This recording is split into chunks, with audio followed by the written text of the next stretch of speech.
একটি জায়গাতে CBI investigation করার স্কোপ নেই, সেটা হলো ক্রিমেশন ঘাট। আমি সিপি আছে, সিপি ব্যারাকপুর হেয়ার, এটাতে সিবিআই নেই। Please start new case and take appropriate action. আশ্চর্য হয়ে যাবেন,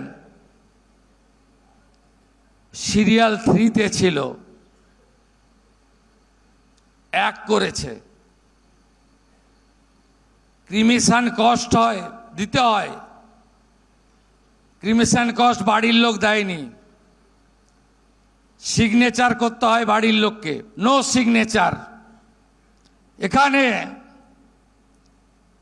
নির্মল ঘোষ, সোমনাথ দে, সঞ্জীব মুখার্জি,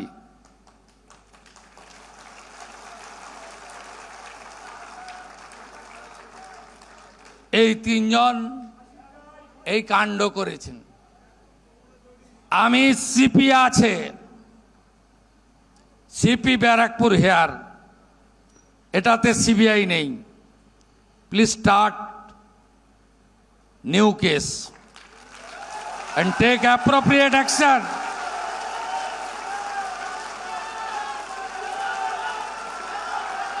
আমার যা করার আছে করব, অভয়া বলিনি, অভয়া বলিনি, অভয়া বলিনি, অভয়া বলিনি। মানুষ আমাদের জিতিয়েছে অভয়ার বিচার দিতে। আমার লিমিটেশনের মধ্যে আমি কমিটেড, আমি কমিটেড, আমি কমিটেড। অভয়ার পরিবারের তরফ থেকে কিন্তু শুরু থেকে অভিযোগ জানানো হয়েছিল প্রমাণ লোপাটের জন্যই তাদের মেয়ের দেহ তড়িঘড়ি সৎকার করা হয়। এরপর নতুন করে এফআইআর দায়ের হলো গত সোমবার। এরপর 11 তারিখ অভয়ার বাবা কি জানিয়েছিলেন শোনাবো।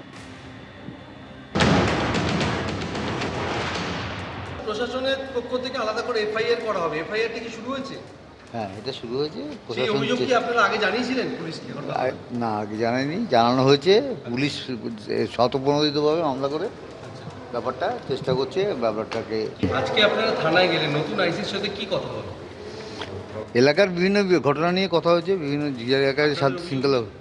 নির্মল ঘোষ, সোমনাথ দে আর হ্যাঁ, সে তো মুখ্যমন্ত্রী নিজে প্রকাশ্যে বলে গেছেন, বলেছেন এই ব্যাপারটা দেখতে। যে ব্যাপারটা আমার মেয়েকে তাড়াতাড়ি পুড়িয়ে দিয়েছিল, সেই ব্যাপারটা নির্মল ঘোষ, সঞ্জীব মুখার্জি আর সোমনাথ দে, কেন এর কি উদ্দেশ্য ছিল সেটা ভালো করে তদন্ত করতে বলা হয়েছে।